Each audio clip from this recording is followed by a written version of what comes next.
preguntábamos nosotros a dónde vuelven nuestros invitados. Freddy siempre vuelve a Ramos Sucre, su referente. Mientras investigábamos para preparar la entrevista, nos dimos cuenta que nuestra invitada vuelve mucho al Ulises, y a mí me gusta mucho esta novela gráfica de Alfonso Zapico, Dublinés, porque creo que es una entrada extraordinaria a quienes piensan que el Ulises de Joyce es una lectura difícil. Creo que entrar desde esta novela gráfica también hecha, que ganó el premio en Angoulême, nos va a llevar a buen puerto con estas lecturas. Por cierto que, bueno, eso lo digo en la próxima parte, es otra cosa que quiero referirles, pero decías tú que las mujeres han sido relegadas en la fotografía. Las mujeres han venido siendo relegadas en muchos ámbitos, aún hoy en día. En la Semana de América Latina el año pasado, cuando estuvimos en la UNESCO, en ese evento que se hizo Mujeres y Niñas hacia el Futuro, que organizaba nuestro embajador Rodolfo Pérez y la consejera Nelly Carrillo, de distintos países siempre había una referencia, si fuera histórica, fuera actual, de mujeres relegadas en distintos ámbitos. Y eso dio pie a que la ministra Gabriela Jiménez Ramírez hiciera que empezara una investigación para hacer 3 volúmenes de las mujeres de las ciencias en Venezuela. 100 y mujeres, comenzó, ¿no? con este primero que tiene 100. Y nosotros no solamente lo vamos a reseñar en un programa, sino que en cada programa vamos a ir colocando las fotos de 3 científicas para que estén presentes en la memoria colectiva. Entonces, me gusta siempre que los escritores que vienen, los poetas que vienen, hablen de sus lecturas recientes o de las lecturas a las que vuelven, porque es importante no solamente escribir y vivir, sino también leer, como decía Cortázar, vivir mucho, escribir mucho, leer mucho para lograr hacer buena literatura. ¿A cuáles autores vuelves además del Ulises de Joyce? Bueno, siempre hay autores que están presentes. Yo creo que la literatura escrita por mujeres son para mí muy importantes. Siempre me ha gustado la poesía de Millo Bestrini, Jani Osso, siempre están allí. Pero más allá de eso, puedo decir que los poetas malditos franceses, uno siempre regresa a esos sitios donde uno, bueno, de la adolescencia en los que fue feliz y uno relee y le gusta muchísimo, ¿no? Pero creo que hay autores fundamentales que siempre te van a acompañar. Y una de esas autoras, más allá de que no sea poeta, es narradora y es Clarice Lispector. Buenísimo, claro. O sea, a mí me encanta, yo incluso mi maestría la hice sobre Clarice Lispector y creo que eso que hablábamos recientemente de la filosofía, la literatura, la poesía, creo que en toda la obra de Clarice Lispector se mantiene sobre todo esa voz poética en donde no se puede definir ciertamente, en donde está el corte filosófico y en donde está plenamente una narrativa, una literatura, y obviamente ya tiene temas en donde aborda el existencialismo, donde está Spinoza, Leibniz, o sea, tantos filósofos a los que hace, y siempre ella habla del instante it, que es cuando uno lee el libro, uno conecta porque es un libro, es una narrativa que se arma en tiempo presente. Y entonces tú te sumerges directamente en el libro. Esas, digamos que son mis grandes referentes. Mire, quisieras elegir, me prestas tú, este es el más reciente libro. Sí, este es Distancia Este es el más Focal, reciente libro lo publicamos de en Yonais Ecuador. Lemos, Distancia Focal, que tuvo un reconocimiento importante en un premio, y tú marcaste algunas cosas, pero me gustaría que compartieras algo de Claro, este libro en este momento. Bueno, precisamente este poema es dedicado a Bárbara Branding, que aunque es una fotógrafa suiza, pues toda su carrera como fotógrafa la hizo estando en Venezuela. Y me gusta este poema porque habla de mi Caracas. Más allá de que yo nací en el estado Vargas, pues desde muy chiquita llegué acá y yo siento que ese sentido de pertenencia está muy ligado al Ávila, a las guacamayas, a nuestra naturaleza, a nuestros verdes. Y este poema tiene que ver con eso. A Bárbara Branding, de cómo llegué a tu sistema nervioso y me detuve en tu Caracas para hacer la mía, de cómo te compré con mis ojos el ámbar, la piedra de la suerte, y sigo creyendo en la Virgen y en el doctor José Gregorio Hernández, y me aferro escondida a esa estampita del Sagrado Corazón de Jesús, de cómo tu silencio se parece a mis silencios y tus ruidos saltan de la incongruencia, del no entender las flechas, las calles y sus discursos, porque la ciudad está escondida detrás de signos, de cómo yo quiero ser el camino de la verdad, así me equivoque y esto solo sea un ensayo nostálgico y triste, de cómo me duele el pasado y la ausencia de mi padre, de cómo me duele el blanco y el negro y toda la escala de los grises, de cómo lloro ahora mientras escribo este intento y siento que hay verdad en la poesía. Entonces es un homenaje a ella. Lindo. Qué aplaudir. Hermoso, hermoso. Gracias. Bello.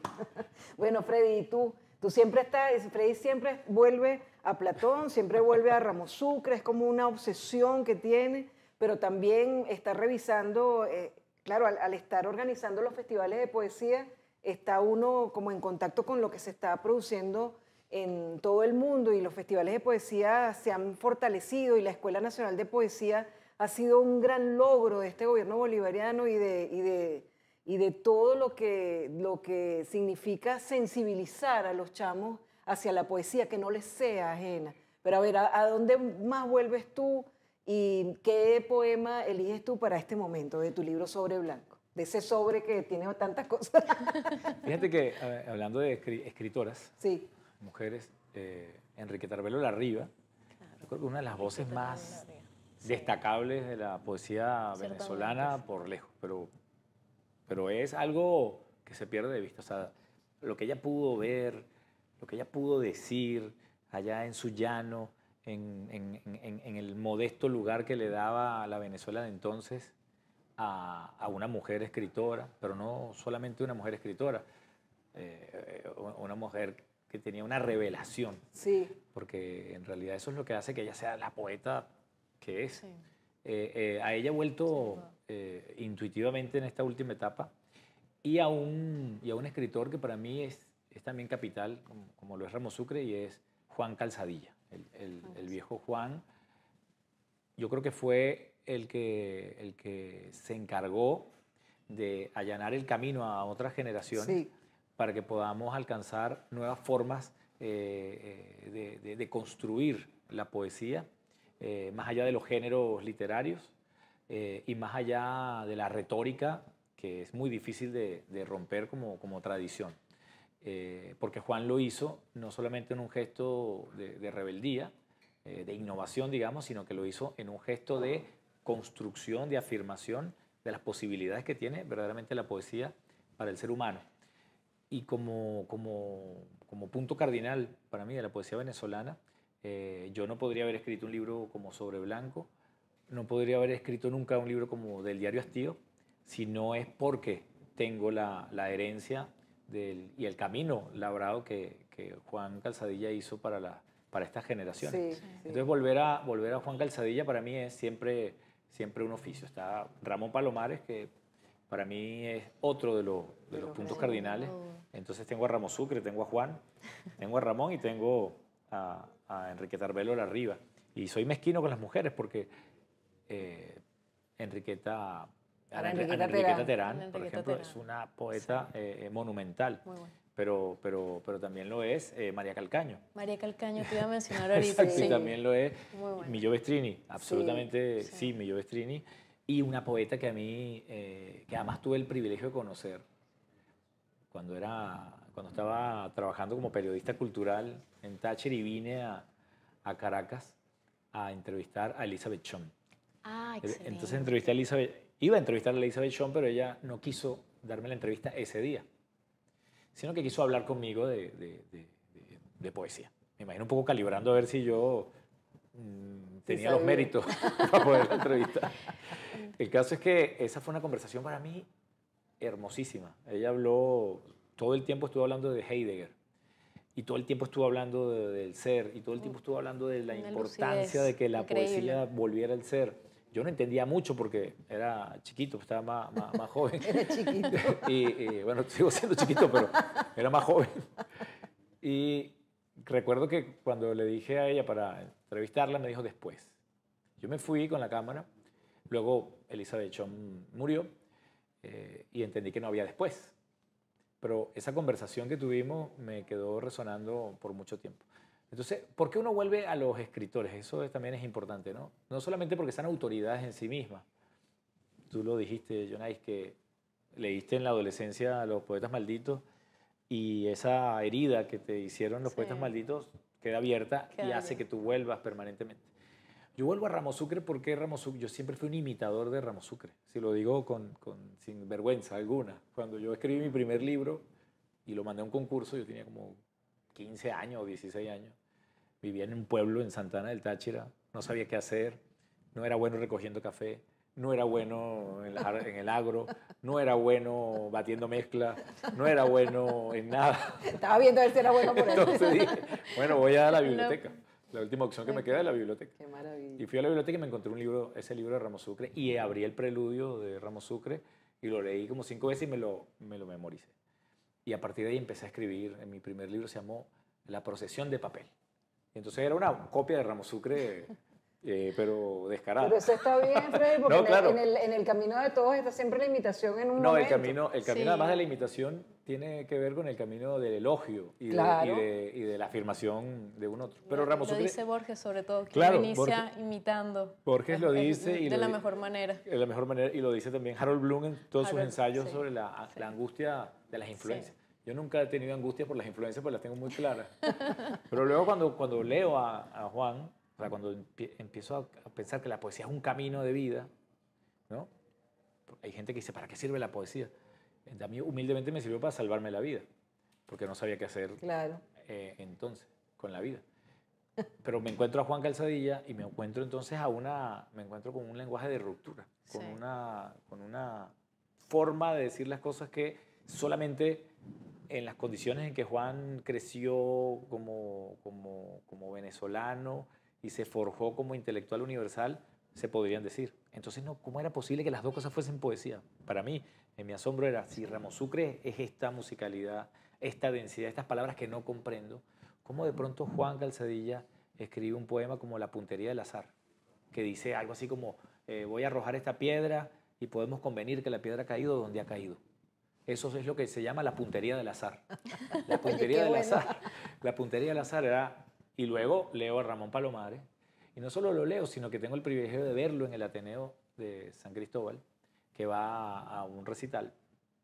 Recuerdo que en esa época a uno no lo dejaban entrar al Ateneo si no estaba vestido formalmente. Yo, como mucha gente, lo vimos desde afuera.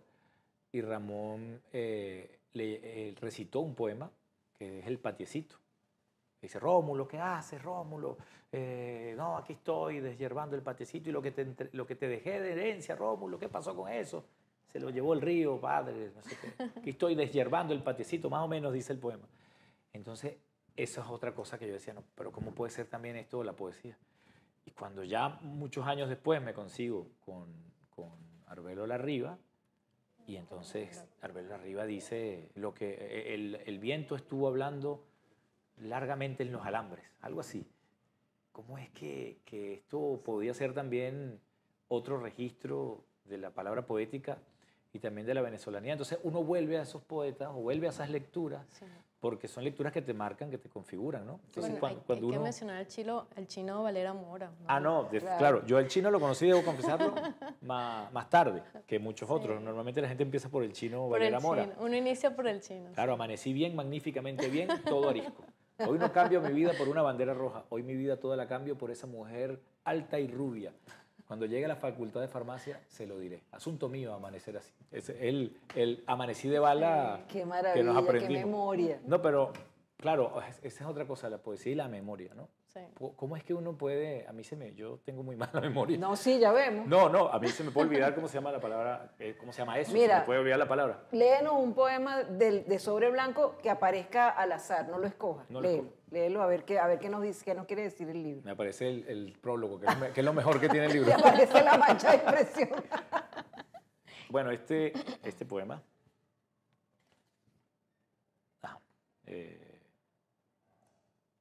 las aguas que pasan frente a ti, el rumor de afuera, el rumor de adentro, son nuevos. como nueva es la luz que simula su cauce. Lo que permanece arriba y abajo de ella es la silueta de este mundo. Este es un poema que habla del río, creo. Qué maravilla además volver a los libros que nos gustan. Sabes que a mí el libro tuyo que más me gusta y que lo tengo siempre a la mano y que lo tengo en distintas ediciones y tengo varios de cada uno porque siempre que llega alguien a la casa quiero regalarle, es del diario Hastío. Yo no sé qué pasó, ¿verdad? Que es un misterio, que uno vuelve, hay libros que te marcan y libros que te llegan especialmente. Entonces, los invitamos a los que están viéndonos a que piensen a cuáles libros vuelven y por qué. Es una buena forma también de conocerse a sí mismo, buscar esas razones. Ya venimos con más de la librería mediática en este pequeño festival de poesía que estamos haciendo hoy en la librería.